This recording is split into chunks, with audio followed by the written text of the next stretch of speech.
Justice Department is urging law enforcement agencies across the country to learn from the failed response to the deadly school shooting in Uvalde. The department released its nearly 600-page report yesterday on the botched response to the shooting.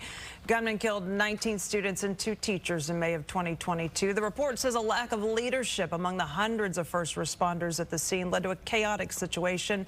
They waited over an hour to confront and kill the shooter. The DOJ says lives could have been saved if those officers had followed training that day.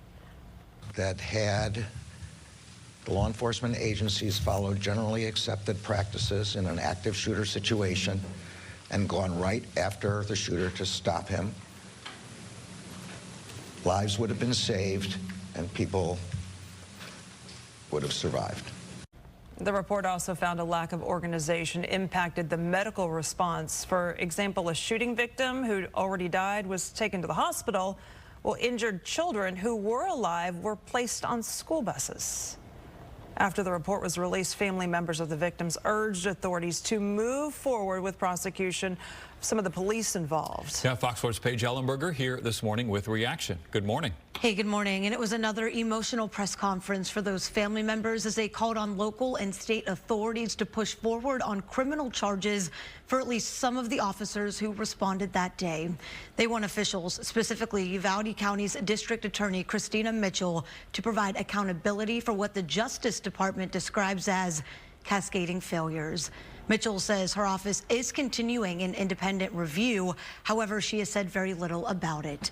Families of the children who were killed 19 months ago also spoke about their desire for gun law reform, saying the Robb Elementary tragedy began the day the 18-year-old shooter legally purchased 2 high-power rifles.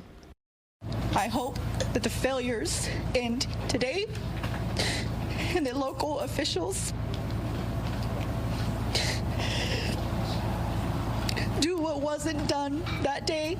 Because the DOJ stamp is on there, maybe y'all will start taking us seriously now.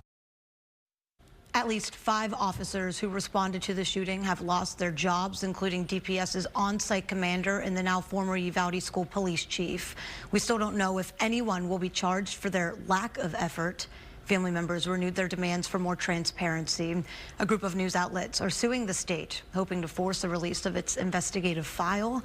A judge ordered for that to happen, though that ruling is under appeal. DPS told Fox 4 it won't comment on any pending litigation. For Good Day, I'm Paige Ellenberger.